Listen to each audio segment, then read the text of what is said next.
Assalomu alaykum hurmatli talabalar. Bugun biz murakkab elektr zanjirlarini tugun potensiallari usulida hisoblashni o'rganamiz. Bizlarda sizlar ekranga ko'rib turgan ushbu murakkab zanjir berilgan. Murakkab zanjir 2 ta elektr yurituvchi kuch hamda 5 ta iste'molchidan iborat. Ushbu manbalarning elektr yurituvchi kuchlarining qiymati 60 va 300 volt, iste'molchilarning qarshiliklari esa 8, 5, 6, 7 va 16 ohmga teng.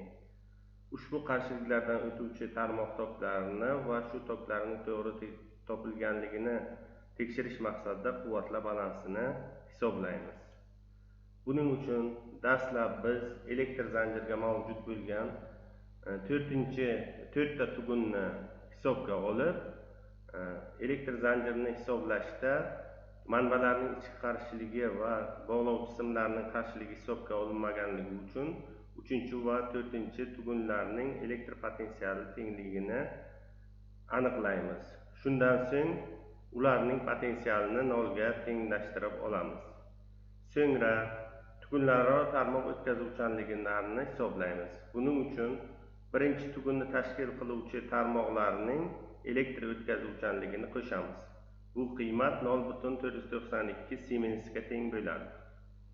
So'ngra ikkinchi tugunni tashkil etuvchi 3, 4, 5 tarmoqlarning o'tkazuvchanliklarini qo'shamiz. Bu qiymat esa 0.1372 Siemensga teng bo'ladi. Amaliy mashg'ulotni bajarish davomida 3-tartibda tugunlarni bog'lovchi tarmoqlardagi o'tkazuvchanliklarini hisoblaymiz. Bunda birinchi va ikkinchi tugunlar orasidagi o'tkazuvchanlik J3 ni qiymati 0.1167 Siemensga tengligiga asoslanamiz. So'ngra tugun toklarini qiymatini hisoblaymiz. Bu tugun toklarini qiymatini hisoblash uchun tugunga kiruvchi manbalarning elektr yurituvchi kuchiga shu tugunga kiruvchi tarmoqdagi elektr o'tkazuvchanlikni qiymatini ko'paytiramiz.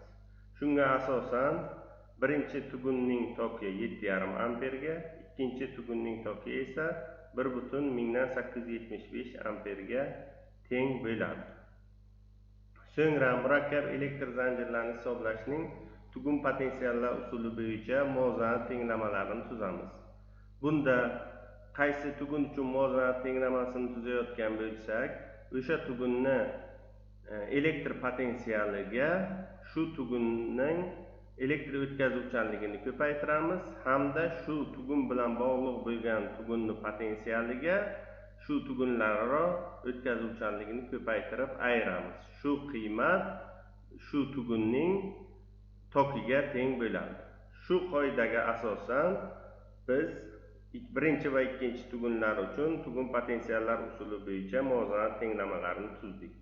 So'ngra muvozanat tenglamalarini aniqlovchilar usuli yordamida hisobladik. Dastlab bosh aniqlovchini qurdik.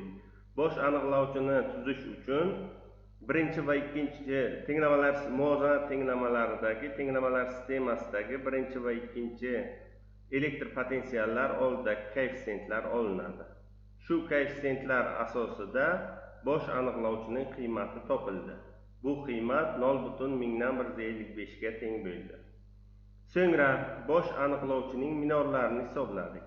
Bosh aniqlovchining minorlarini hisoblash uchun qaysi ustun va satrning minorini hisoblaydigan bo'lsak, -1 ga o'sha ustun va satrning tartibini qo'shib darajasini hisoblaymiz hamda shu ustun va satrdagi koeffitsiyentlarni bosh aniqlovchidan tashlab yorib, qolgan qiymatga ko'paytiramiz.